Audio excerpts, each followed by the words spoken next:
याचना करत होते. ऐकता कपीचे वचन ततत झाला रघुनंदन, रामी नाटवे रामपण भरत संपूर्ण कोंदला.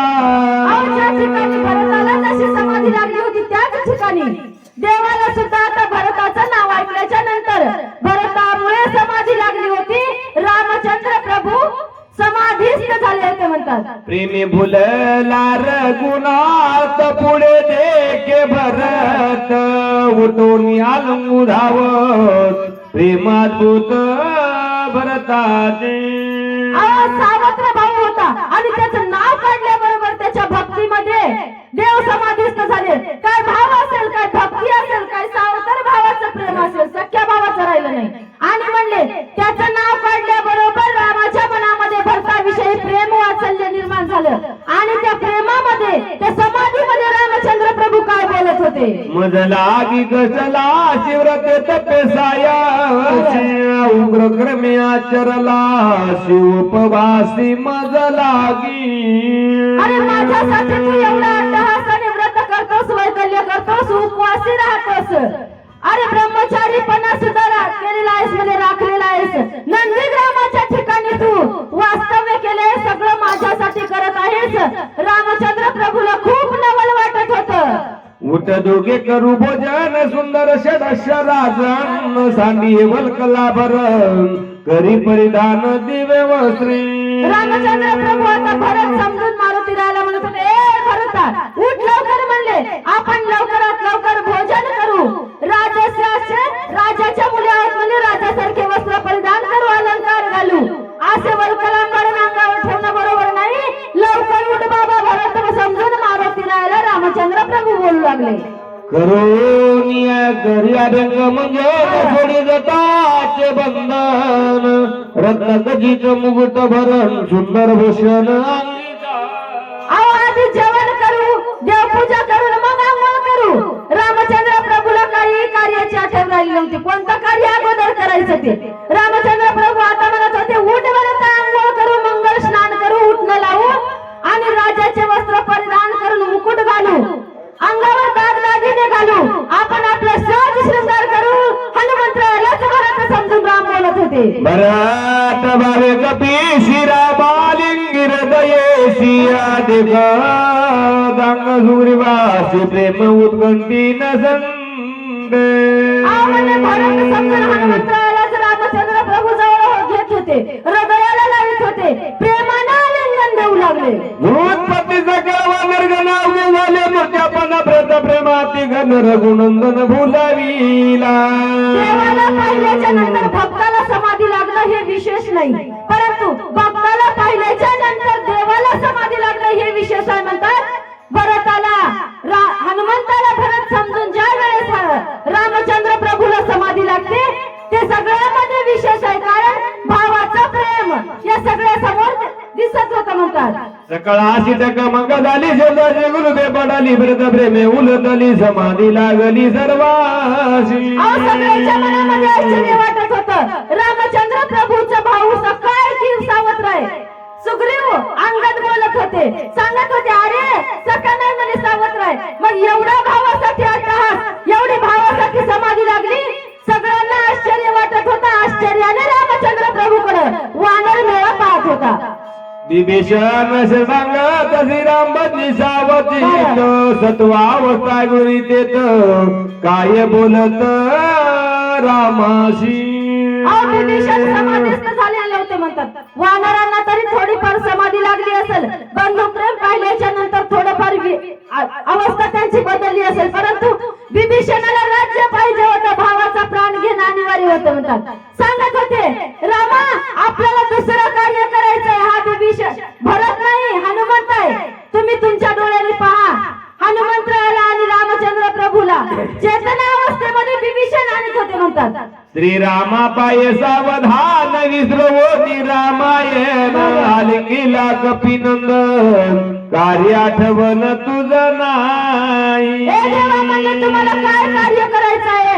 हनुमंत कशासाठी पाठवला होता, डोंगर कशासाठी आणला, याचं काही तुम्हाला भान राहिलेलं नाही म्हणे. भरत समजून तुम्ही हनुमंतरायाला भरत प्रेमी बोलला असे भरत म्हणून कपीशी आली कोणी राहिलासी निज कार्यासी विसरोनी. भरत म्हणूनच तुम्ही हनुमंतरायाला मिठी मारतात. भरत म्हणून हनुमंतरायासोबत प्रेमाने गोष्टी करतात. तुम्हाला काय कार्य करायचंय, औषधी कशासाठी आणल्या, या कार्याची आठवण आलेली नाही. कारण आठव गेले भाव झाला स्वयंदेव पांडुरंग, ही अवस्था देवाची झाली होती. विभीषणाचे नियावचन ऐकोनी हनुमान जान स्वय झाला सावधान रघुनंदना विनवितो. विभीषणाने आवाज दिली, हाक मारल्याच्या नंतर हनुमंतराय सावधान झाले आणि रामचंद्र प्रभूला काय सांगू लागले. स्वामी ऐके रघुनंदना भरत नोय हनुमान जान आलो पर्वत घेऊन औषधी गण जेते आसती. हनुमंतरायाने बोलायला सुरुवात केली, देवा मी भरत नाही, मी औषधे घेऊन आलेला हनुमंत आहे. हनुमंतरायाने आता रामचंद्र प्रभूला सावध करायला सुरुवात केली. वेळी जाती प्रेमाची वेळ नेणे कार्याची गोष्टी सांगितली भरताची तेनी श्रीरामाची बोलला. म्हणजे प्रेमाची जात वेगळी आहे. कारण भरताची गोष्ट सांगितल्याच्या नंतर रामचंद्र प्रभूला समाधी लागली, परंतु हे कार्य आपल्याला करायचं नाही, हनुमंतराय बोलत होते. शेख दिबेदेसो मित्र जाण पडेल असे विषय नाही, याचे करावे सावधान रावण कंदन करावया. म्हणले विकळ पडलेल्या लक्ष्मण दादाला आपल्याला सावध करायचंय. कारण रावणासोबत युद्ध करून रावणावर विजय प्राप्त करायचा, रावणाचा वध करायचा. हे पुढचं कार्य अनुसंधान करून तुम्ही आता समाधी सोडावी, हनुमंतराय बोलत होते. मरकाड बाले गाईर नेने गारे गार्या उद्धर बहुधरा विलाचे उशीर क्षमा रघुवीर मज कर. अगोदरच मी माकड पाला खाणार आहे, म्हणजे रानात राहणार आहे, यायला वेळ लागलेला आहे आणि त्याच्यामध्ये तुम्ही वेळ लावू नका, लवकरात लवकर औषधी बघा, हनुमंतराय बोलत होते. ऐसे बोलून हनुमंत जलना लागला चौरीत सावध होवो निरगुणात काय बोलत कपीशी. हनुमंतराय सांगत होते, लवकरात लवकर औषधी शोधा, लक्ष्मणाला वाचवा. असं म्हणल्याच्या नंतर रामचंद्र प्रभू हनुमंतरायाकडे पाहत होते. ऐकत व्रत गोष्टी प्रेम उतळले पोटी गाईन देखवे दृष्टी तुझची मिठी घातली. हनुमंतरायाची गोष्ट ऐकल्याच्या नंतर रामचंद्र प्रभू म्हणत होते, अरे हनुमंत, तू भरताची गोष्ट सांगल्याच्या नंतर माझ्या मनामध्ये प्रेम उचंबळून आलं, मला कार्याची आठवण राहिली नाही. भरत समजून मी तुला मिठी मारली, क्षमा कर देवा. हा भरत प्रेमे बोलला मी मने भरताची आला म्हणून गप्पी आलिंगीला भलाच वविला हनुमंते. हनुमंतराय, तू माझा उपकार केलास, कारण काय सांगू आता संतांचे उपकार मज निरंतर जागविती. अरे तू सांगितल्याच्या नंतर मला समजलं की तू हनुमंत आहेस. भरताची गोष्ट सांगितल्याच्या नंतर मला वाटलं भरतच आला काय की, म्हणूनच मी तुला प्रेमाने मिठी मारली. रामचंद्र प्रभू हनुमंतरायाला बोलत होते. ब्रह्मादिकान करवती ऐसे कर्मिनीची ती आदुवासा दिली मारुती निमेष गतीन लागत. रामचंद्र प्रभू हनुमंतरायाला बोलत होते, मोठेपणा करत होते. हनुमंता, अरे ब्रह्मादिकांना न कार्य करवणार आहे, हे कार्य तू क्षणामध्ये केलेलं आहेस, रात्र संपली नाही, औषधी घेऊन आला, एवढं महान कार्य तू केलेलं आहेस बाबा. तुझी आगर माझी कथा काय सांगू हनुमंता, सीता सुधीची कथा ऐकता चिता चळगाप. अरे म्हणले या अगोदर सुद्धा खूप मोठमोठे कार्य तू केलेले आहेस, तुला काय तुझी ख्याती सांगू बाबा. सीता शोधीसाठी सुद्धा तुझा याच्यामध्ये खूप मोठा सिंहाचा वाटा आहे. सीता शोधीसाठी सुद्धा तूच म्हणले हे कार्य करायला पुढे निघाला होतास. रामचंद्र प्रभू हनुमंतरायाला बोलत होते. इंद्रजित बदाला की सांग तू आवडविले सर्व अंग, ते गोष्टी ऐकता सवेग होती उदेग चिताशी. अरे असा महाबलाढ्य असणारा, महामायावी असणारा इंद्रजित सुद्धा आमच्याने मरत नव्हता. हा इंद्रजित मारण्यासाठी सुद्धा तू आम्हाला खूप मदत केलेली आहेस. याच्यामध्ये सुद्धा तुझा सिंहाचा वाटा आहे. या रवी न मरू शकणारा इंद्रजित तुझ्यामुळे मारला गेला, याच्यामध्ये सुद्धा तुझा खूप मोलाचा वाटा आहे. हनुमंतराय, एवढे तुझे आमच्यावर उपकार आहेत. रामचंद्र प्रभू हनुमंतरायाशी संवाद करू लागले. एक एका उपकारा उत्तीर्ण जीवेन होईचे कपिनंदन सर्वेश्रेषी आपण ऋणी संपूर्ण मी तुझा. अरे म्हणे एका उपकाराचे असं बोलल्याच्या नंतर खूप वेळ व्हायला, म्हणजे दिवस निघेल, लक्ष्मणाला उठवायचं, औषधी शोधायच्या. म्हणून हनुमंतराय सगळे कार्य केलेले आहेत मागे आपण, त्याच्यामध्ये सगळे काही कार्यामध्ये उपकार सगळ्यात जास्त म्हणले तर हनुमंतराय तुझे आहे. काही न बोलवे सर्वता म्हणून चरणी ठेविला माता येरे वारो तत्वता चरण रघुनाथाचे वंदिले. अहो रामचंद्र प्रभूने किती दीनपणा घेतलेला आहे औषधी आणल्याच्या नंतर हनुमंतराया पुढे. एवढं बोलल्याच्या नंतर हनुमंतरायाच्या चंद्रारविंदी रामचंद्र प्रभू होत होते म्हणतात. आणि एका हाताने रामचंद्र प्रभूला बाजूला सारलं आणि उजव्या हाताने देवाचे पाय पडून देवाच्या चरणारविंदी हनुमंतराय साष्टांग दंडवत करू लागले. राम मारुती व्रतांत देखत झाला विस्मित सुषेण वैद राजते त्यासी बोलत सुग्रीव. म्हणजे सुषेणांनी सुद्धा रामचंद्र प्रभूचं आणि हनुमंतरायाचं बोलणं ऐकलं. बोलल्याच्या नंतर विस्मित झाले, आश्चर्यचकित झाले. म्हणजे यांचं बोलणं सरत नाही, यांचं प्रेम सरत नाही, देव भक्तातला संवाद संपत नाही, परंतु आपल्याला कार्य करायचंय. विभीषणाला सुषेण वैद्य बोलत होते. विषय हे दोघे प्रेमे बोधले निज कार्यात विसरले आपण जाऊन वहिले औषधी भार शोधावे. सुषेण वैद्य विभीषण एकमेकांना बोलत होते. रामचंद्र प्रभू आणि हनुमंतराय प्रेमामध्ये भुलले आहेत, भक्तीमध्ये भुलले आहेत, परंतु त्यांच्याकडे न दृष्टी ठेवता, त्यांच्याकडे न बघता आता आपल्यालाच औषधी शोधावे लागतील, कारण लक्ष्मणाला उठवायचंय. यांना तर आपल्या कार्याची आठवण राहिलेली नाही. अशा प्रकारे सुषेण वैद्य आणि विभीषण राजा बोलत होते म्हणतात. विषले होय लक्ष्मणा ते कार्य साधी सुषेणा म्हणून लागला चरणा कार्य साधना साधवे. विभीषण सुषेण वैद्याची विनंती करत होते. हे बघा उशीर लावू नका म्हणले, औषधीचा पर्वत आणलेला आहे, आता औषधी शोधून आणा आणि लक्ष्मणाला उठवण्याचं कार्य आपण करा. विभीषणाची विनंती सुषेणाची विनंती विभीषण राजा करत होते. ऐकून या सुग्रीव उतर सुषेण निघाला सत्वर सकळ वानराचा भार पर्वत शिखर वळंगले. विभीषणाची आज्ञा झाल्याच्या नंतर सुषेण वैद्य वानर सेना घेतली आपल्या सोबत आणि पर्वतावर औषधी शोधण्यासाठी निघाले म्हणतात. ऐकून या सुग्रीव उतर सुषेण निघाला सत्वर सकळ वानराचा भार पर्वत शिखर वळंगले. सुषेण सांगत होते, विभीषण सांगत होते, सुग्रीव सांगत होते म्हणतात. आणि सांगितल्याच्या नंतर राजाची आज्ञा घेतली, सगळं वानर सैन्य आपल्या सोबत घेतलं आणि द्रोणागिरी पर्वतावर औषधी शोधण्यासाठी सगळे वानरगण घेऊन सुषेण वैद्य जात होते. सभे वानराचा भार सुषेण वैद्य राज सत्वर वळंगले पर्वत शिखर औषधी भार शोधावया. अति दीर्घ पर्वत शिखर रमणीमय गिरी कंदरे जळे पूर्ण सरोवरे कमळनी मनोहारे शोभती. सगळे वानरगण पर्वतावर गेल्याच्या नंतर बघत होते. अतिरम्य असणारे तळे होते, फुलं होते, कमळासारखे फुलं होते म्हणतात, फळं होते. अशा प्रकारे त्या पर्वतावरची शोभा सगळे वानरगण पाहत होते. आग्रहांची झाडे बौद्ध जन डोंगर बघत पण लागेचा पेपरी जात पर्वती बौद्ध पुष्प जाती सरोवरी कर्णिकारे शेविती निरंतर गोरे पक्षी कुळी विचित्रे चव फेरे कलकती अतिरम्य पर्वत वानर सैरा हिंडत सुषेण वैद्य राजते औषधी शोधित अति वेगे. सगळ्या आनंदाचा उपभोग घेत होते वानरगण. फळं बघत होते, जल बघत होते, फुलं बघत होते, पक्ष्यांचा किलकिलाट होत होता.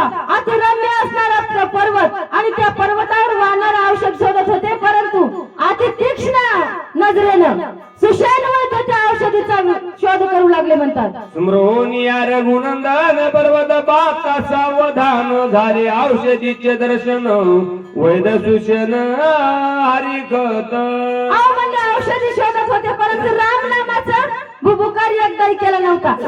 आणि ज्या वेळेस सुषेण वैद्याने देवाच्या नावाचा गजर केला, प्रभू रामचंद्र भगवान की जय अशा प्रकारे भुभुकार केला आणि औषधी तात्काळ त्यांच्या नजरेला पडल्या. औषधी दिसल्याच्या नंतर सुषेण वैद्याला आनंद झालेला आहे. राम नामे सत्वर उपडोनी औषधी संभार करीत नामाचा गजर वानर भार चालिला. औषधी नजरेला पडल्या, औषधी घेतल्या आणि घेतल्याच्या नंतर परत जात असताना रामचंद्र प्रभूच्या नावाचा जय जयकार करीत वानरगण आणि सुषेण वैद्य औषधी घेऊन परत येत होते. उतरून या व्रतवी तळी औषधी चूर्ण केल्या शिडी रस घेऊन तात्काळी शक्ती बिडी ओतला. डोंगरावरून खाली आल्याच्या नंतर औषधीला वाटल्या कुठलं त्यांचा रस काढला आणि ज्या ठिकाणी शक्ती घाव झाला होता त्या शक्ती बिळावर औषधी ओतलेल्या आहेत. परंतु काय झालेलं आहे? रस खाली तासत्वर सावध नोहेची सुमित्र सुशन झाला चिंता तुर काही विचार स्फुरेना. औषधी बरोबर घेतल्या होत्या, रस बरोबर काढला होता, औषधी त्या रक्त ज्या ठिकाणी शक्ती लागली होती त्या शक्ती बिळावर टाकला होत्या. परंतु लक्ष्मण काही सावध झाले नव्हते आणि या लक्ष्मणाचं दृश्य बघितल्याच्या नंतर सुषेणाच्या मनामध्ये चिंता लागली. काय झालं असेल, लक्ष्मण का सावध होत नसेल, अशा प्रकारे सुषेण वैद्य विचार करू लागले. ब्रह्मादि खालू लंगे पूर्ण एवढा प्रयत्न केला दारुण शेकी सावध लक्ष्मण अद्यापि दान होईना. सुषेण वैद्य मनामध्ये विचार करत होते, ब्रह्मादिकांना न कार्य न होण्यासारखं ते हनुमंतरायाने केलेलं आहे. सगळा डोंगरच्या डोंगर या ठिकाणी आणून ठेवलेला आहे. एक दोन झाडाचे पाले आणले नाहीत, कारण तसं जर आणलं असतं तर हनुमंतरायाला दोष दिले असता. परंतु हनुमंतरायाने सगळं मेडिकल आणलेलं आहे, सगळं डोंगर इथं उचलून आणून ठेवलेलं आहे. आणि मग काय मला औषधी आणायला कळालं नसतील काय, असा सगळ्या प्रकारचा विचार या सुषेण वैद्याच्या मनामध्ये येत होता. सुग्रीव देखता स्वामी रघुनाथ ऐकता मी वल्गलो इतसता सुमित्रा ते उठवीन. सुग्रीवाने विनंती केली होती आणि मी रामचंद्र प्रभूच्या पायाच्या ठिकाणी सुद्धा काय व्रतावर गेलो होतो, प्रतिज्ञा केली होती की मी लक्ष्मणाला उठवील. हा मला अहंकार झाला होता म्हणून तर लक्ष्मण उठत नसेल ना, अशा प्रकारचे विचार सुषेण वैद्याच्या मनामध्ये आता येऊ लागले. ऐसे बोलून बटविला वायुनंदन महाविघ्ने जिनून पर्वताची जाण आणला. अरे तू हनुमंतराय औषधी तर लक्ष्मणाला मी उठवतो असं म्हणलं होतं आणि लगेच हनुमंतरायाला औषधी आणायला पाठवलं असं बोललं होतं, म्हणून तर लक्ष्मण उठवत नसेल. परंतु हनुमंतरायाने लगेच औषधी सुद्धा आणलेली आहे, मग लक्ष्मण का उठत नसेल? सुषेण वैद्याच्या मनामध्ये नाना प्रकारचे विचार येऊ लागले. औषधी संभार सगळा पिळोनिया वहीला घाय रस ओतीला तो वरचा झाला प्रयत्न. पर्वतावरच्या सगळ्या बरोबर औषधी घेतलेल्या आहेत, बरोबर त्यांचा काढा काढलेला आहे, बरोबर रसायन मिसळलेला आहे. मग काय झालं असेल, कशाची मात्रा कमी पडली असेल? शक्ती बिळाच्या ठिकाणी मी औषधी ज्या लागतात त्या टाकलेल्या आहेत, मग लक्ष्मण का उठत नसेल असा विचार सुषेण वैद्याच्या मनामध्ये येऊ लागला. तरी वैद केलं टीके झाले व्रताची रचिले सीताचारा दूषण आले काय झाले मदन कडे. जशा प्रकारे औषधी मात्रा घ्यावे त्याच प्रकारे मी औषधी मात्रा घेतल्या आहे, त्याच प्रकारे त्यांचं मिश्रण केलेलं आहे. शास्त्रानुसार मी हे सगळं काही कार्य केलेलं आहे. मग लक्ष्मण न उठण्याचं कारण काय असेल? नाही रसायन चुकले धातू शांतर नाही पडिले नाही अनुपान चुकले नाही सांडिले क्रियेशी. रसायन चुकलेलं नाही माझं किंवा धातू तरी अंतर नाही पडलेलं आहे, जेवढं द्यावं तेवढंच घेतलेलं आहे. मग काय झालं असेल, काय लक्ष्मण उठत नसेल, काय शास्त्रानुसार घेतलेलं सगळं औषधी माझी व्रता जात असेल, काय लक्ष्मण उठायला वेळ लावित असेल? अशा प्रकारे सुषेण वैद्याच्या मनामध्ये नाना प्रकारचे विचार येत होते. काय झाले तत्वता मदन कळे सर्वथा दाव पावगार गुणाता शास्त्र समजता संरक्षण. सगळ्या प्रकारे शास्त्रानुसार सगळं काही केलेलं आहे, परंतु काय लक्ष्मण उठत नसेल? माझ्या डॉक्टराला काय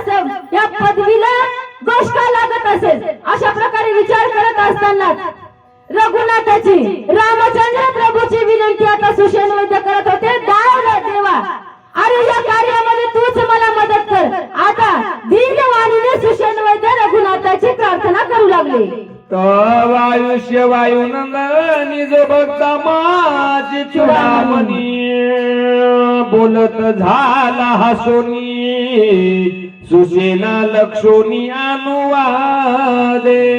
हनुमंतराय सगळं काही दूर बसून बघत होते म्हणतात आणि हनुमंतरायाच्या लक्षात आलं. हनुमंतराय म्हणत होते, अरे सगळं काही तू धातू रसायन शास्त्र बरोबर घेतलेलं आहेस, परंतु त्यावेळेस देवाचं नाव घेतलं नाही. म्हणून आता काय करावं लागेल. हनुमंतराय सुषेण वैद्याला सांगत होते. सुसेना चुकला अशी मत ज्याचे निशास्त्राशी शास्त्रार्थ जो वेदी वेदार्थ शिष्ट सनात ज्याचे. अरे म्हणजे ज्याच्या नावामुळे सगळे शास्त्र आहेत, 4 वेद 6 शास्त्र 18 पुराण, ज्याच्या नावाची ख्याती गातात, त्याचं नाव विसरलास आणि ही औषधी शक्ती बिळावर टाकली. लक्ष्मण सावचित्त न होण्याचं हे कारण आहे. हनुमंतराय सांगू लागले. जेने तिकीचा पाळी गेली जेने शास्त्रे बुजाविली पुरारे वर तू लागली ज्याची चाली जाणून त्या विसरो निरगुणाता सोपुती वैद्यक करिता सिन पावला शिवरता सुकार्य न साधेची. अरे म्हणले तू काय केलेलं आहेस. 6 शास्त्र 4 वेद आणि 18 पुराण ज्याची ख्याती गातात, ज्याचं नाव घेतल्याशिवाय दुसऱ्या कार्याला लागत नाही किंवा ज्याच्या नावामुळे ते प्रकाशित आहे, अशा देवाचं नाव विसरलास आणि हे कार्य करायला लागलास, म्हणून तुला याच्यामध्ये अपयश आलेलं आहे. एक वेळ देवाला शरण जायचं, देवाचं नाव घ्यायचं. लक्ष्मण कसा उठत नाही हनुमंतराय सांगत होते. उगवताची यादी नमनी हर पेतात काळ रजनीय नक्षत्र चंद्र गगनी टाकती हो निख दोत. आणि ते सूर्याचा ज्या वेळेस उदय होतो त्यावेळेस सगळं अंधकार नाहीसा होतो म्हणतात. कशा प्रकारे देवाचं नाव त्या सूर्यापेक्षा प्रखर आहे आणि जर तू त्या देवाचं नाव घेतलंस तर लक्ष्मण निश्चित उठेल, परंतु देवाचं नाव विसरला, देवासमोर अहंकार केला, मी लक्ष्मणाला उठवील म्हणला, म्हणून हे सगळं काही विघ्न याच्यामध्ये येत आहे. हनुमंतराय बोलू लागले. ते विदेकता रघुनाथ औषधी भार समस्त शक्ती झाली प्रतिहात तुझे तेत काय काने. अहो म्हणले देवाचं नाव जर नाही घेतलं तर सगळी शक्ती प्रतिहात होते म्हणले, आणि तिथं तुझ्या औषधाचं काय आहे. अरे देवाचं नाव घे, देवासमोर अहंकार चालत नाही, अहंकार टाकून दे, निरअहंकार वृत्ती करून देवाचं नाव घे, लक्ष्मण उठेल. कारण ते मात्र जरी होय अभिमान मेरू तो समान भार देवा, तुझ्या अहंकारामुळे तुझ्या या अहंकारी वृत्तीमुळे लक्ष्मण उठत नाही. म्हणून हनुमंतराय सांगत होते, अहंकार सोडून देऊन देवाला शरण जा आणि देवाच्या चरणाचा चरण तीर्थ मागून घे. ऐसे न करावे आपण प्रार्थोनिया रघुनंदन घ्यावे जन तीर्थ मागून वाच लक्ष्मण ते करी. कितीही आटोकाठीनं प्रयत्न केले आणि देवाचं जर नाव नाही घेतलं तर ते प्रयत्न व्यथा जातील म्हणले. म्हणून दुसरे प्रयत्न काहीही करू नको, देवाला आपल्या प्रेम भावाने शरण जा, देवाच्या चरणाचा चरण तीर्थ मागून घे आणि औषधी त्याच्यामध्ये मिश्रण करून शक्ती बिळावर टाक. लक्ष्मण नाही उठला तर मग सांग. हनुमंतराय बोलू लागले. औषधी रसा माझी देश वेगी घालून चरण उदक रस देता एकाएक सकळ दुःख निरसेल. देवाला मनोभावे शरण जाऊन देवाच्या चरणाचा चरण तीर्थ मागून घ्यायचं, औषधीमध्ये मिश्रण करायचं आणि या शक्ती बिळावर टाकायचं. लक्ष्मण तात्काळ उठेल. कुणाशी कडे जनी नामामृत संजीवनी तो प्रत्यक्ष सतानुदिनी निजाभिमानी कष्टती. म्हणजे कोणाला कळत नाही, कारण इथं सगळं काही नाम अमृत संजीवनी आहे. म्हणजे देवाचं नाव घेऊनच लक्ष्मण उठणार आहे, या अमृत संजीवनीच्या औषधीनं नाही. म्हणून तुला समजलं नाही काय रे सुषेणा, देवाचं नाव एकमेव हे सगळं काही सगळ्या दुःखावर औषध आहे. केवढंही दुःख असलं देवाचं नाव जर दूर घेतलं तर ते दुःख जाते म्हणले. कारण नाम उच्चारिता सगळं दुःखाला काय होते म्हणजे विघ्नांना सगळ्या बारा वाटायला पडतात. तशा प्रकारे एकही विघ्न येणार नाही आणि लक्ष्मण उठणार नाही असं होणार नाही. फक्त देवाचं नाव घेणं अनिवार्य आहे असं हनुमंतराय सुषेण वैद्याला सांगत होते. आम्ही वैद्य चिकित्सक मासे प्रतीची देख जाऊ लागता निमे तेनेची देख नाडीले. अहो म्हणले आम्ही वैद्यक आहोत परंतु कशाचे नामाचे आहोत. नाम नाही घेतलं तर कोणत्याही कार्याला नडले जाऊ म्हणून तुम्ही नाम घेऊन देवाच्या शरणी जाऊन ही औषधी द्यावी. लक्ष्मण दादा उठतील. सिद्धासी सिद्ध लाभ होत अभिमान उठला होती तरी अवघेची गेले तत्वता कष्टवर्ताची सोशील. अहो म्हणले सिद्धी लावे पिसे कोण या पुसे देणे राजा हंसे पाणी काही. असं या सिद्धाला जर सिद्ध भेटलं तर काय होईल. नाम भेटलं नाम आणि औषधी एका जागी केल्या तर लक्ष्मण उठायला वेळ लागणार नाही म्हणून देवाचं नाव आणि औषधी एका ठिकाणी करा. सुशेन वैद्याला हनुमंतराय माहिती सांगत होते. सर्व दुःखाच्या फळा प्राप्त झाल्या परला नाम स्मृता सर्वदा दुःख बाधाचे दिली. अहो प्रल्हादाने काय केलं म्हणजे त्याच्याच बापानं मोठमोठे संकट आणले परंतु तेवढ्या संकटावर नाव देवाचं नाव घेतल्यामुळे संकटावर मात झाली. संकटातून मुक्त कोण झाला. प्रल्हाद झाला. कशाच प्रकारे लक्ष्मण दादा सुद्धा या संकटातून मुक्त होतील परंतु त्यांना कशाची गरज आहे. नाम अमृत संजीवनीची. तो श्रीराम प्रत्यक्ष असता तुझा अभिमान झाला वरता चरणी ठेवूया माता चरण तीर्थ मागावे. अशाच प्रकारे म्हणजे याच नाम अमृत संजीवनीमुळे देवाच्या चरण तीर्थामुळेच लक्ष्मण दादा उठतील याच्यात संशय घेऊ नको. देवाला शरण जा आणि देवाच्या चरणाचं तीर्थ मागून घे. अभिमान करू नको. अभिमान सोडून दे मी लक्ष्मणाला उठविल म्हणून. अरे अभिमान केला तर लक्ष्मण उठणार नाही म्हणून निराभिमान होऊन देवाच्या चरणाचं चरण तीर्थ मागून घ्यायचं आणि लक्ष्मण दादाला त्या शक्ती बिळावर औषधीमध्ये मिश्रण करून टाकायचं हनुमंतराय सांगू लागले. तीर्थासमवेत औषधी घाई घालिता त्रिशुद्धी असो मित्र उठेल सत्व बुद्धी युक्ती साधी हे माझी. ऐक सुशेना मी तुला युक्ती सांगत आहे म्हणले सगळ्या औषधी सोबत देवाच्या चरण तीर्थाचं मिश्रण कर आणि ते मिश्रण शक्ती बिळावर होत. कारण ते जर मिश्रण देवाच्या जर चरण तीर्थाचं मिश्रण नाही मिसरलं तर कितीही वेळा तू असा उपयोग करून बघितला तरी लक्ष्मण उठणार नाही. म्हणून वेळ दौडू नको. वेळ कमी आहे म्हणले. लवकरात लवकर देवाला शरण जा आणि चरण तीर्थ मागून घे. सुशेन वैद्य सांगू लागले. ऐकून कपीचे वचन संतोषला सुशेन मिया केला जो अभिमान ते रघुनंदन क्षमा करो. हनुमंतरायाचं बोलणं ऐकल्याच्या नंतर सुशेन वैद्य सांगू लागले अरे मी देवाचं नाव न घेता मी म्हणलो मी उठवतो. हा अभिमान माझ्या मनामध्ये झाला आणि म्हणूनच लक्ष्मण माझ्याने उठवत नव्हते. म्हणून देवाला शरण जाण्यासाठी सुशेन वैद्य हनुमंतरायाचं वचन ऐकून तयार झाले. मरकटने नेहमी सर्वदा क्षमा करणे रघुनाथा जनी ठेवून या माता चरण तीर्थ घेतले. सुशेन वैद्यांनी सुद्धा बोलायला सुरुवात केली. देवा मी माकड आहे. मी अविवेकी आहे. मला कळालं नाही तुमचं चरण तीर्थ किती महान आहे. तुमच्या नामामध्ये किती महत्व आहे.